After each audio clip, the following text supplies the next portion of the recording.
Hello everyone! Again, welcome na naman dito sa aking YouTube channel. Again, this is Yana at bagong-bago na naman na loan app. Yung pag-uusapan natin mga beshies, ito nga yung Loan Link Safe Loan Online daw under ng Airfin Leasing Limited. May 4.7 star at kung itong star nga yung pagbabasehan natin, parang akala mo napakaganda yung loan app na ito kasi nga di ba mataas yung star. Pero totoo nga ba? Kasi kung makikita nyo nga dyan sa taas, 953 ratings lang. So hindi pa ganun kadami yung gumamit nga sa loan app na ito. Kaya nga, bubusisihin natin kung paano nga ba yung interest, yung processing fees, at magkano nga ba yung pwedeng mahiram lalo kapag first time na umutang. Kasi ayon sa loan app na ito or ang pambungad nga nila, ay merong maximum loan amount up to 80,000 pesos at 180 days na loan terms or 6 months. Interest rate ay 0.05%.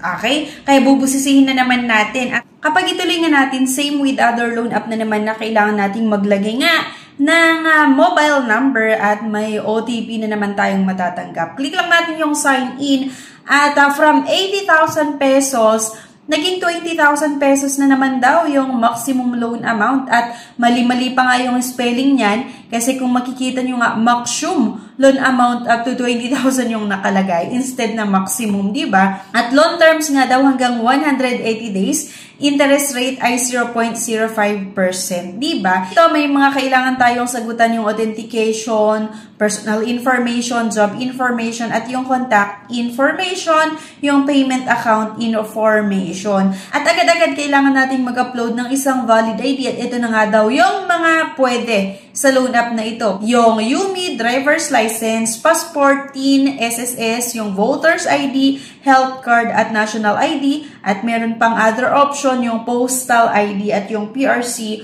or pag-ibig. Next, yung personal information. Kailangan na naman nating masagutan to. Gender, education, marital status, number of children, loan purpose, email at home address, at job information kung saan ka nga ba nagtatrabaho, at magkano nga ba yung sahod mo? Ilan ka ba sumasahod? Contact information na naman mga beshies. Kailangan nating maglagay nga ng contact references. Next, agad-agad ay yung payment account information. Pwede kang mamili o e-wallets or via banks. At kapag e-wallet daw, pwede sa GCash, Paymaya, Coins, GrabPay, Shopee at OmniPay. Dito nga mga beshies, di ba ang pambungad ng loan app na ito ay 80,000. Tapos tinutuloy natin yung ating loan application, naging 20,000 na naman daw yung pwedeng mahiram. At ngayon, dito sa dulo nga ng aking loan application, 2,000 pesos nga lang daw yung pwede ko lang mahiram. At nag-okay yung loan application ko. At yung 2,000 pesos, bali ang matatanggap ko lang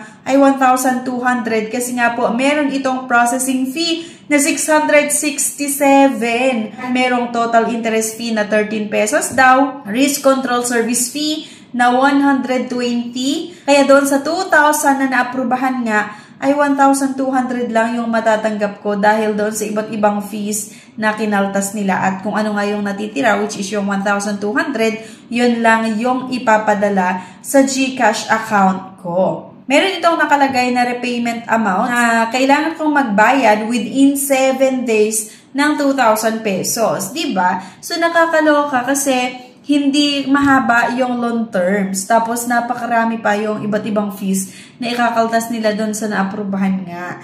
Yung natitira nga na 1,200, yun lang yung ipapadala. Kaya hindi na naman magandang utangan ito mga beshies, itong loan link, okay? Kaya please lang, wag na kayong umutang dito. At kung meron kayong kakilala na nagbabalak na umutang sa ganitong mga loan app, ay payuhan nyo na wag na nilang ituloy kasi nga po, instead na makatulong nga sa atin, itong iba't ibang mga loan shark, kaya ba hindi? Kasi mas lalo nila tayong ilulubog sa utang.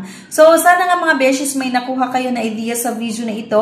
Hindi ko na naman nire-recommend yung loan app na ito. Pero syempre, kagaya nung sinasabi ko, nasa sa inyo pa rin yan. Option nyo pa rin yan kung gusto nyo umutang dito. Pero kung ako yung tatanungin, ay hindi talaga siya magandang utangan. Huwag na kayong umutang. Okay? So, yan lang. Kung meron kayong ibang option na pwedeng paghiraman o sa mga kaibigan, sa kapamilya, ay doon na lang tayo manghiram. Kaysa naman sa ganitong loan app na napakataas talaga yung mga fees. at mas lalo pa tayong magkakaroon ng problema kasi kapag nag-past due talaga yung loan application natin or hindi kayo nakabayad on or before yung due date, ay asahan mo na makakatanggap ka ng iba't ibang text messages and calls na hindi maganda yung mga sasabihin ng mga agent or ng mga collector sa'yo. So yun lang mga beshies. Anyway, thank you for watching. Please don't forget to click the subscribe button. Sana i-like nyo din yung ating videos at i-share nyo na rin mga besh. Okay? Thank you and see you on my next video. Bye-bye! Subscribe na para makasali sa pa-GCash at cellphone giveaways na mai-announce every 25th of the month. Mechanics. 1. Find the 3 words in this video. 2. I-comment ang 3 words in order.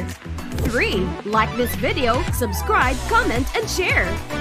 If declined sa bank and other loan apps, pwede niyong subukan yung ibang options. See the links sa description at sa comment section below. Click the link and apply. Disclaimer: try or apply at your own risk.